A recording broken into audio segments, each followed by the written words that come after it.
datang di Kampus Pejuang Pendidik, Pendidik Pejuang. Universitas Veteran Bangun Nusantara merupakan institusi pendidikan tinggi yang memiliki motivasi untuk mencetak lulusan yang mandiri, unggul, profesional, berkarakter, dan memiliki nilai-nilai kejuangan.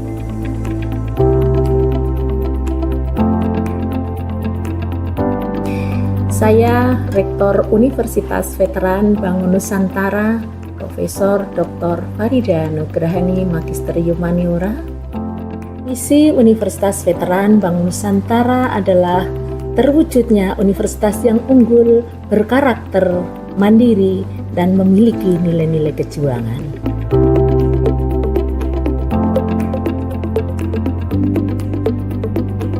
Univet bisa, Univet jaya, Univet unggul luar biasa.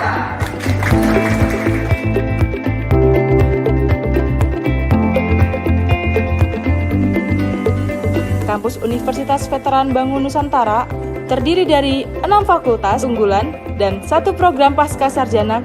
Univet Bantara memiliki peringkat ke-97 antar perguruan tinggi se-Indonesia, dilansir melalui website EduRank.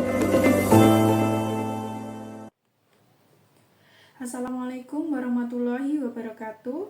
Perkenalkan, saya Inayatus Nurduyanti dari Program Studi Agri-Teknologi Pengolahan Hasil Pertanian Universitas Veteran Bangun Nusantara, Sukoharjo. Pada kesempatan ini, saya akan mempresentasikan mata kuliah Seminar Pendidikan Profesi Guru yang dibimbing oleh Ibu Insinyur Agustina Niken Infantari MP. Dalam presentasi ini, saya akan membahas beberapa topik utama yang menjadi inti dari proses refleksi dan pengembangan diri selama program PPG berlangsung.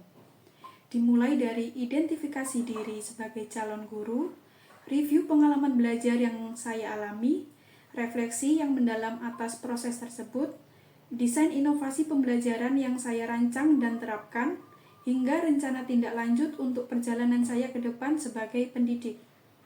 Visi saya untuk pendidikan Indonesia adalah mewujudkan pendidikan yang inovatif dan berkualitas dengan memanfaatkan teknologi modern untuk meningkatkan pembelajaran serta membangun karakter siswa yang kompetitif dan berdaya saing global.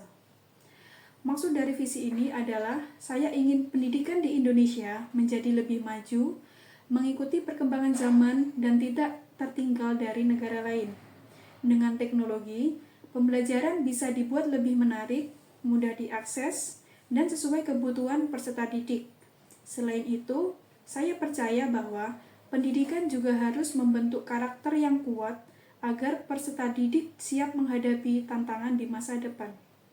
Sebagai calon guru, saya memiliki visi menjadi guru yang inspiratif, menciptakan suasana belajar yang menyenangkan, dan memanfaatkan teknologi untuk membantu siswa menjadi pribadi yang kompetitif dan siap menghadapi masa depan.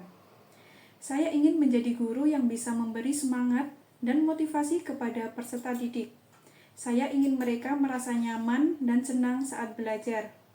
Teknologi akan saya gunakan untuk membuat pembelajaran lebih interaktif dan mudah dipahami. Harapan saya, peserta didik tidak hanya pandai, tetapi juga siap menghadapi dunia nyata dengan percaya diri dan kemampuannya yang baik. Untuk mewujudkan visi saya sebagai guru yang inspiratif dan mampu menciptakan pembelajaran yang menyenangkan dan bermakna, saya merancang beberapa langkah konkret yang akan saya terapkan di kelas nantinya. Langkah yang pertama adalah menciptakan suasana kelas yang positif. Saya ingin setiap peserta didik merasa dihargai, didengar, dan nyaman untuk berpartisipasi. Suasana kelas yang terbuka dan ramah akan mendorong keaktifan, keberanian untuk bertanya, dan rasa percaya diri. Langkah yang kedua, saya akan mengintegrasikan teknologi dalam pembelajaran. Teknologi dapat menjadi alat bantu yang sangat efektif untuk memperjelas materi, membuat pembelajaran lebih menarik, dan menjangkau peserta didik dengan berbagai gaya belajar. Saya akan menggunakan video pembelajaran, kuis digital, Google Form, aplikasi Canva, dan media interaktif lainnya agar pembelajaran tidak monoton.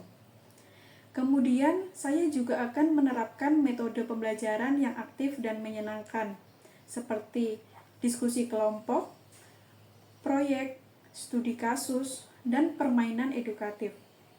Metode-metode ini tidak hanya membuat peserta didik lebih terlibat, tetapi juga membantu mereka memahami materi dengan lebih mendalam dan kontekstual. Langkah selanjutnya adalah menanamkan nilai-nilai karakter dalam proses belajar, seperti kejujuran, tanggung jawab, kerjasama, dan kepedulian. Saya percaya bahwa pendidikan bukan hanya membentuk peserta didik yang cerdas, tetapi juga berkarakter. Dan terakhir, saya akan memberikan umpan balik yang membangun secara rutin, dengan memberitahu peserta didik apa yang sudah mereka lakukan dengan baik dan apa yang masih perlu diperbaiki. Saya ingin membantu mereka tumbuh dan berkembang, baik secara akademis maupun pribadi. Semua hal ini saya rancang sebagai bagian dari upaya saya untuk menjadi guru yang tidak hanya mengajar, tetapi juga menginspirasi dan mendampingi peserta didik dalam perjalanan belajarnya. Mata kuliah yang saya tempuh selama mengikuti program PPG ini, yaitu pada semester 1 ada Filosofi Pendidikan Indonesia, yaitu pada mata kuliah ini memperkenalkan dasar-dasar pendidikan Ki Hajar Dewantara yang menekankan sistem among, kodrat alam dan zaman, serta budi pekerti. Selanjutnya yaitu ada pembelajaran berdiferensiasi. Mata kuliah ini mengajarkan pentingnya mengakomodasi keragaman peserta didik dalam satu kelas. Selanjutnya ada pengajaran dan asesmen 1, yaitu saya belajar tentang pendekatan Understanding by Design atau UBD dan bagaimana asesmen menjadi alat penting dalam memahami kebutuhan serta perkembangan peserta didik. Selanjutnya yaitu mata kuliah pemahaman peserta didik dan pembelajarannya. Dalam mata kuliah ini saya memahami pentingnya mengenali karakteristik peserta didik secara menyeluruh, mulai dari aspek kognitif hingga sosial emosional. Selanjutnya, mata kuliah inovasi kejuruan. Di sini saya belajar bahwa sebagai guru SMK, saya harus mampu berinovasi dalam pembelajaran. Saya diperkenalkan pada konsep inovasi dalam kurikulum, teknologi, serta metode pengajaran agar pembelajaran kejuruan lebih adaptif terhadap perubahan dunia kerja. Selanjutnya ada praktik pengalaman lapangan 1. Pada semester 2 ini saya mempelajari mata kuliah pemahaman sosial emosional, kemudian ada prinsip asesmen 2 yang merupakan kelanjutan dari prinsip pengajaran dan asesmen 1, kemudian ada pendidikan kewirausahaan. Pada mata kuliah ini membentuk pola pikir kewirausahaan yang berbasis pada growth mindset dan asset-based thinking. Saya juga belajar bagaimana menerapkan pembelajaran berbasis proyek untuk menumbuhkan jiwa mandiri dan kreatif pada peserta didik, serta memanfaatkan teknologi dalam proses berwirausaha. Kemudian ada PPL 2. Melalui 2 tahapan praktik lapangan 1 dan 2, saya mengalami secara langsung bagaimana merancang, mengajar, dan mengevaluasi pembelajaran di SMK. PPL ini memperkuat keterampilan saya sebagai guru, mulai dari observasi, praktik terbimbing, hingga mengelola pembelajaran mandiri. Kemudian ada mata kuliah proyek kepemimpinan. Di sini saya belajar menyusun dan menjalankan proyek berbasis service learning yang berdampak langsung terhadap sekolah. Untuk mata kuliah yang terakhir yaitu seminar profesi pendidikan guru. Berdasarkan berbagai refleksi dari setiap mata kuliah yang sudah saya lalui, terdapat satu mata kuliah yang sangat memberikan pengalaman pembelajaran yang paling bermakna, yaitu mata kuliah inovasi kejuruan. Selama mengikuti mata kuliah inovasi kejuruan, saya mempelajari 4 topik utama yang sangat relevan dengan pembelajaran di SMK dan membentuk cara pandang saya terhadap peran guru sebagai inovator dalam kelas. Topik pertama yaitu membahas tentang konsep dasar kreativitas dan inovasi dalam pembelajaran kejuruan. Pada bagian ini, saya memahami bahwa inovasi tidak selalu harus berbentuk sesuatu yang besar atau mahal, tapi bisa berangkat dari hal sederhana yang mampu meningkatkan kualitas dan relevansi pembelajaran. Kreativitas adalah kemampuan untuk menciptakan pendekatan baru dalam menyampaikan materi agar lebih menarik dan bermakna bagi peserta didik. Topik kedua berfokus pada strategi, metode, dan antisipasi risiko dalam menerapkan kreativitas dan inovasi. Di sini saya belajar bahwa inovasi pembelajaran harus disesuaikan dengan konteks kelas, kemampuan peserta didik, serta sumber daya yang tersedia.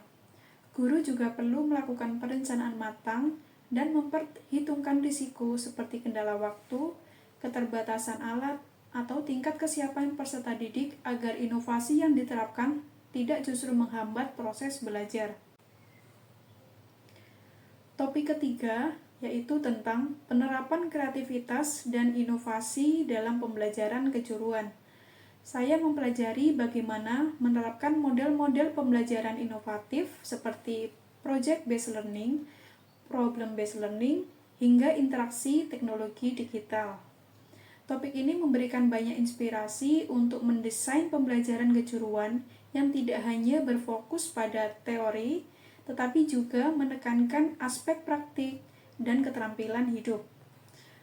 Topik keempat membahas tentang evaluasi kreativitas dan inovasi dalam pembelajaran.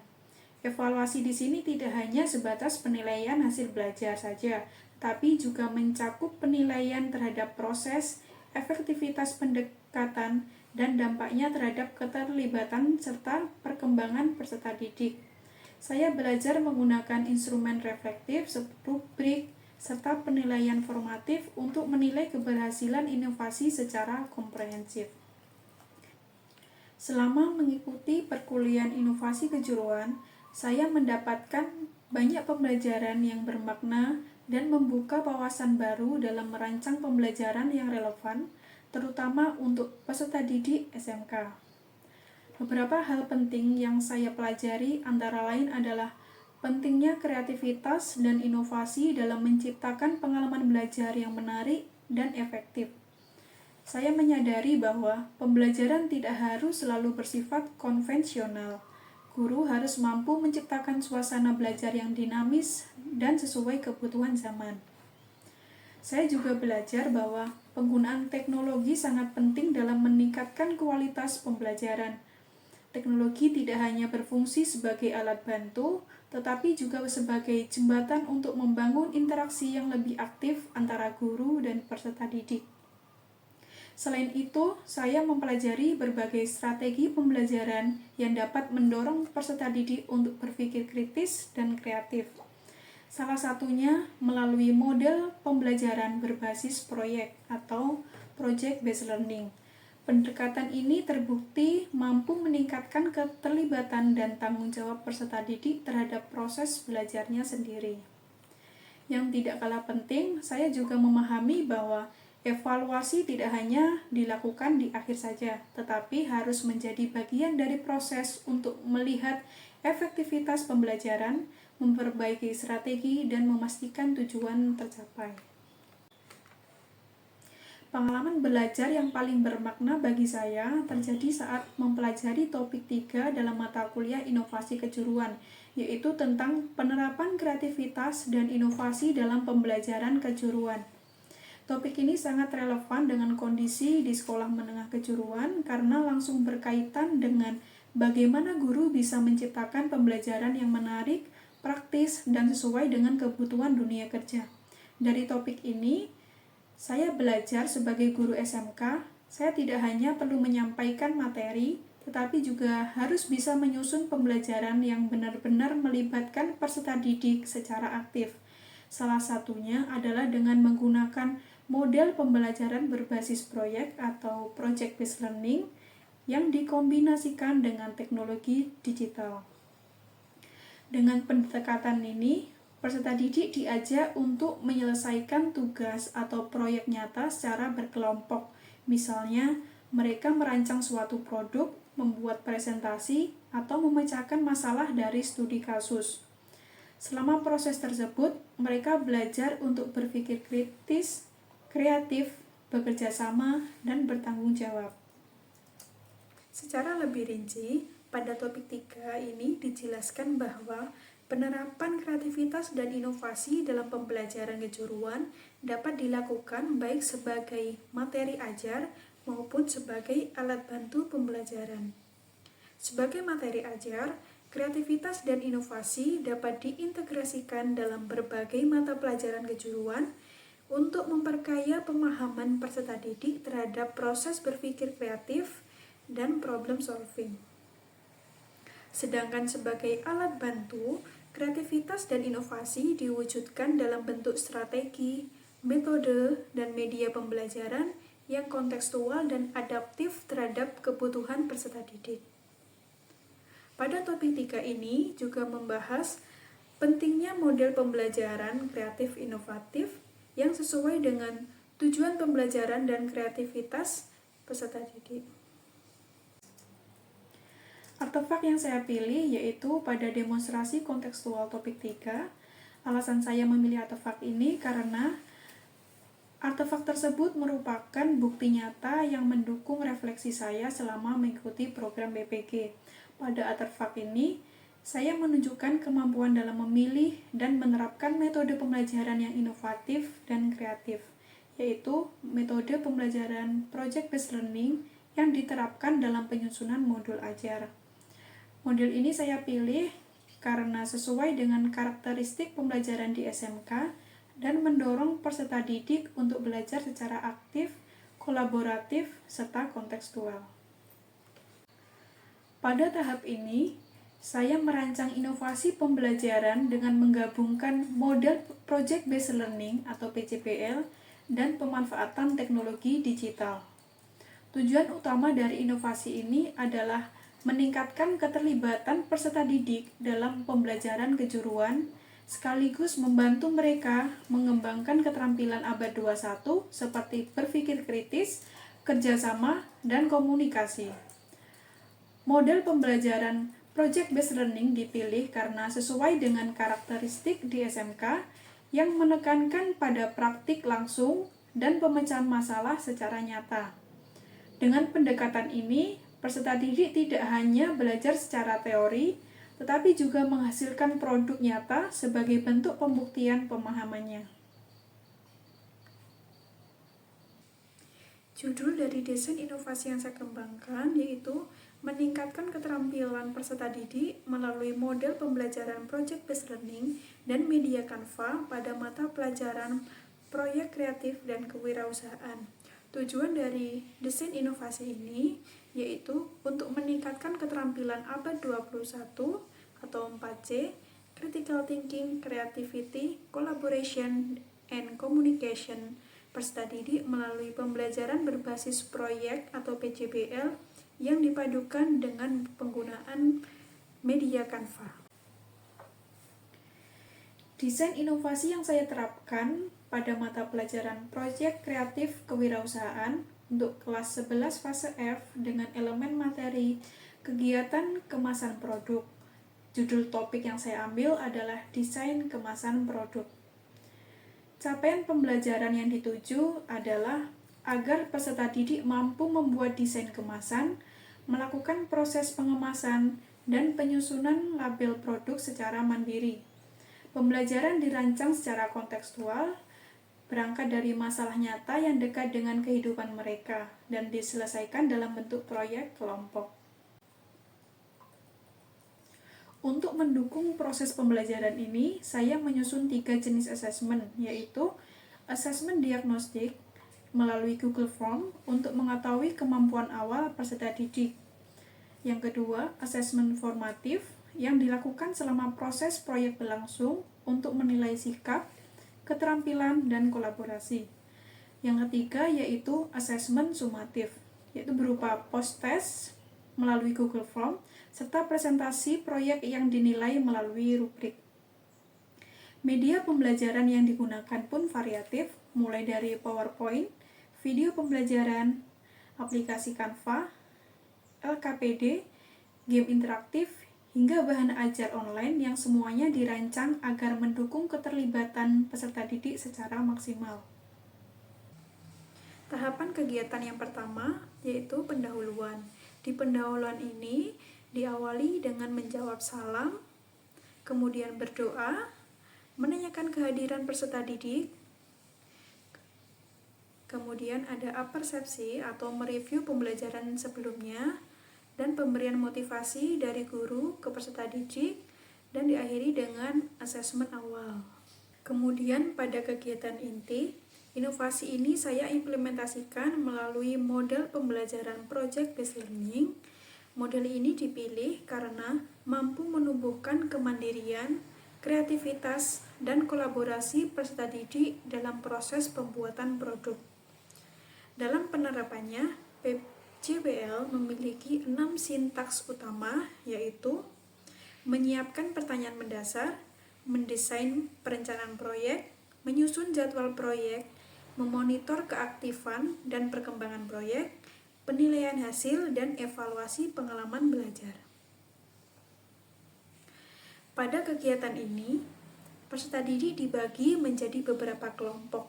Mereka diminta untuk membuat desain atau label kemasan produk dengan kreativitas masing-masing kelompok. Untuk menunjang keterampilan digital, proses desain dilakukan menggunakan aplikasi Canva.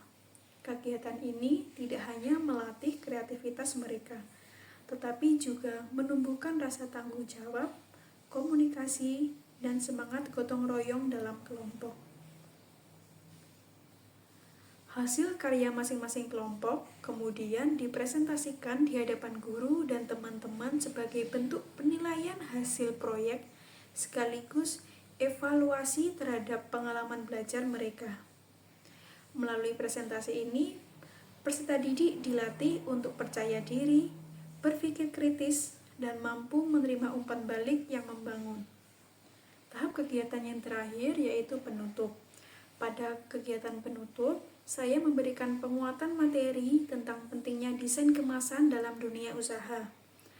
Kemudian peserta didik melakukan refleksi atas proses dan pengalaman belajar mereka. Yang terakhir, kegiatan ditutup dengan apresiasi terhadap hasil kerja kelompok dan motivasi untuk terus berinovasi, dan diakhiri dengan berdoa dan salam. Berikut ini adalah hasil karya desain label kemasan produk yang merupakan bagian dari tugas proyek peserta didik. Desain-desain ini dibuat oleh kelompok peserta didik dengan memanfaatkan aplikasi Canva sebagai media eksplorasi kreativitas.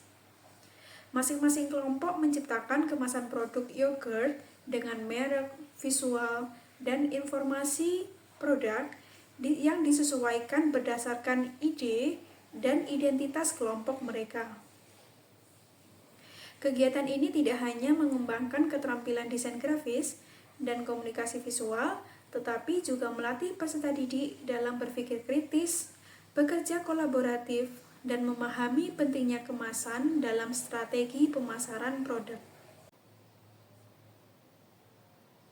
Setelah menjalani proses pembelajaran dan refleksi selama mengikuti program PPG, saya semakin memahami bahwa pendidikan di Indonesia perlu diarahkan pada pembelajaran yang bermakna, melibatkan peserta didik secara aktif, dan sesuai dengan kehidupan sehari-hari mereka. Pembelajaran yang baik tidak hanya menyampaikan materi, tapi juga membantu peserta didik berpikir, bekerja sama, dan bertanggung jawab. Saya juga menyadari bahwa untuk menjadi guru profesional, saya harus terus belajar dan beradaptasi, menguasai strategi pembelajaran, menggunakan teknologi dengan tepat, serta membangun hubungan yang baik dengan peserta didik dan rekan kerja adalah bagian penting dari tugas seorang guru. Selain itu, Menjunjung tinggi etika profesi dan semangat kolaborasi menjadi hal yang sangat tidak bisa dipisahkan dalam menjalankan peran sebagai pendidik. Sebagai langkah konkret, ada 3 hal penting yang akan saya lakukan saat memulai karir sebagai guru. Yang pertama, merancang pembelajaran yang aktif, kreatif, dan kontekstual. Yang kedua, membangun hubungan yang positif dan empatik dengan peserta didik. Yang ketiga, menjalin kolaborasi dengan rekan sejawat untuk menciptakan budaya belajar yang saling menguatkan. Sebagai guru profesional, saya berkomitmen untuk terus mengembangkan kompetensi saya melalui pelatihan dan refleksi, memanfaatkan teknologi dalam pembelajaran secara bijak, dan menjadi agen perubahan yang menjunjung tinggi integritas dan semangat inovasi. Sebagai penutup, saya ingin menyampaikan bahwa proses PPG ini bukan hanya tentang memenuhi kewajiban akademik, tetapi juga merupakan proses transformasi diri menjadi guru yang reflektif, inovatif, dan siap menghadapi tantangan pendidikan masa depan. Terima kasih atas perhatian Bapak Ibu dosen.